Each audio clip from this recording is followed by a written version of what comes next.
Ano nga ba ang epekto ng forex exchange sa ating mga OFW at mga marino? Ano nga ba ang forex exchange?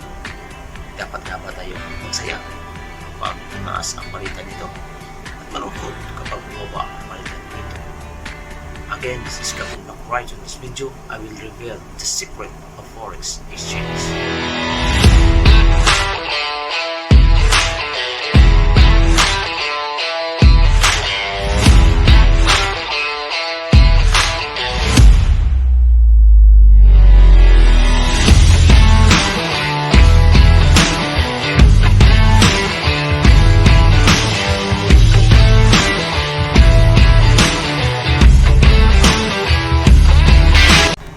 Welcome to this channel, mga kabang friends.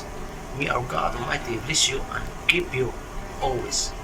Have a safe voyage at magandang pagbiyahe. Sino-sino nga ba ang kumikita sa palitan ng pera o forex exchange? May alam ka ba? Kung wala, halika at sabayan mo ako. Tunghayan natin ang makabuluhang revelasyon tungkol sa forex exchange.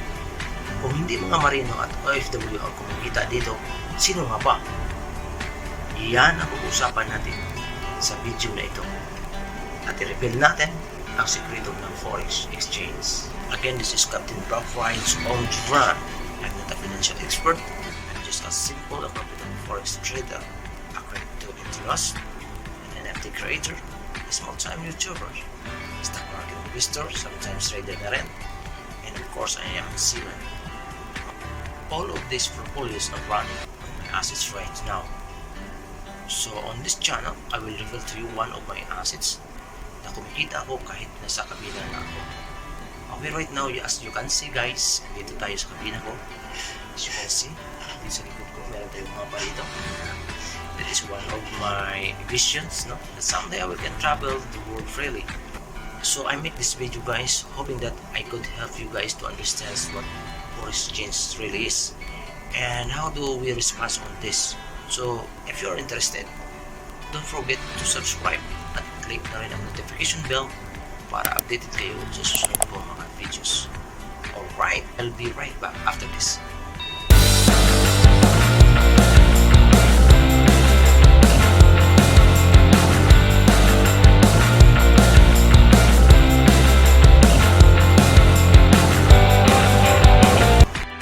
Alright, welcome back to my channel. Before we proceed, just remind you guys that this content is not the answer of your desires. It is merely a guide because I do believe in this world there is no exact answers. All we have is only answers that works for ourselves. Back all the glory and praises to our Almighty God, who is the only true and the perfect answer. So let's start. Sino nga ba ang kumikita sa forex exchange mula sa atin? At paano sila kumikita dito? Well, ang unang kumikita dito ay ang bangko at pangalawa ay ang mga agencies natin mula sa ating mga remittances sa pamamagitan ng spread. Ano nga ba yung spread na sinasabi ko? It sounds like familiar. Pag sinasabi ko to, pag nabanggit ko itong spread na ito, ay nagugutom tuloy ako. It sounds like a food, right? Spread. So, spread, what spread is? So dahil sa pagkakaroon ng supply and demand, yung currency mo ay nagkakaroon dito ng price gap between selling price and the buying price. Ang tawag nito sa forex market ay spread. Dahil nasa gitna ito ng dalawang price. Parang sandwich ito na sa pagitan ng dalawang burger. Kaya inihamping ito sa spread. So paano kumikita ang bangko at agency dito? Ganito yun guys. Let's start with the banks.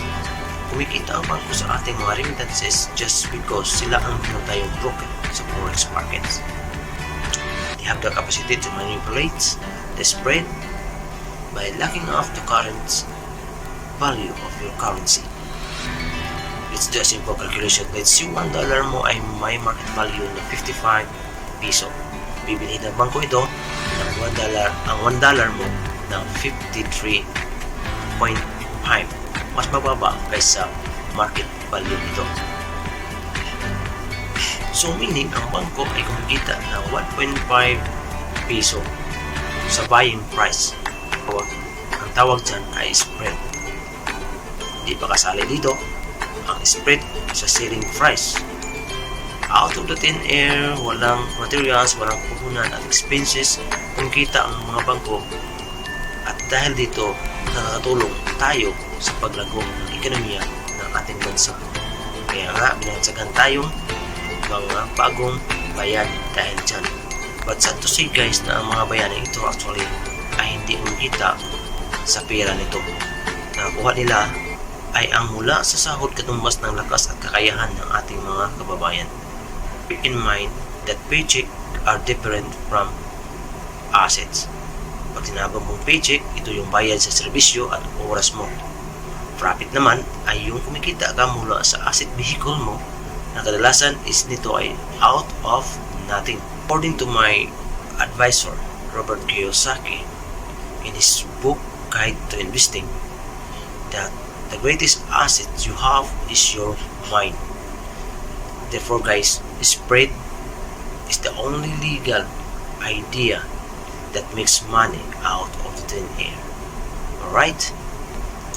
Now let's go to our agency. Paano sila kumikita dito? Again, very simple procedure. No? Just copy the idea of the banks. Halimbawa, ang bili or palitan ng bangko kontra dolyar mo ay 53.5 as what I've said before. So, maaaring bibilhin ito ng agency sa'yo ng 53 at sila na rin ang bahala mag-deposit or mag-remit doon sa mga alutes or beneficiary mo. Pagkatapos, ang dollar mo ay ibenta nila doon sa bangko sa halagang 53.5. So, may spread sila na 0.5 per dollar mo. Out of the thin air, kumikita ang agency natin ng 0.5 per dollar. Did you get that guys? So, and that idea is a legal idea to print money. Wala tayong magagawa dyan. They are authorized to do it. Hindi natin mapipigilan ang spread gaya ng inflation rate. So, in that case, anong magagawa mo? Paano magagawa natin? Mayroon ngang kasabihan kung hindi mo kayang labanan, ay sasabayan mo na lang.